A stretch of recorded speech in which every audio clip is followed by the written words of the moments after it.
Okay, hey, it's Terry Bontemps. Wow, hey, we finally got control of the back house. I did some cash for keys because the buyer's ready to close and I had to do something special, which is one of my strategies I use when I'm working on real estate. But I'm gonna give you a walkthrough right now so that you guys can see where we're at. And for right now, we've moved out quite a bit of stuff. There was like 2 U-Hauls. We actually took 3 loads to the dump. And right now I'm inside and just painted that wall right there. We went out and got cabinets today.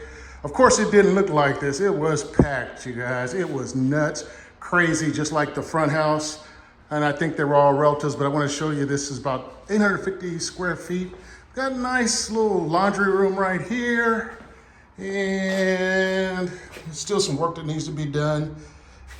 And now I'm showing you like the kitchen, which is kind of small, but at the same time, for a 1 bedroom, 1 bath, you don't need a lot.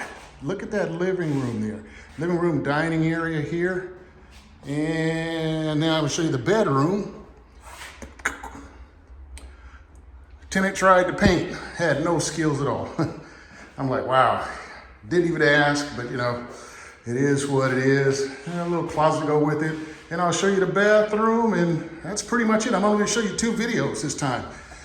This is what it's gonna look like when we're starting. Had the cabinet guys, the bathroom guys already come in, do some work. And the next one is gonna be the finished product. Yep, next one will be the finished product. And that's it, 2 videos, not like the front house. Front house had a zillion. So they're putting in the pan right now. We're gonna put the drywall up and do this shower walls next. So there you go, you guys. Today is day 102, I do believe, 102. We've been at this 102 days and we're winding down. I am ready to end this and move on. Take care and we'll talk soon. Bye.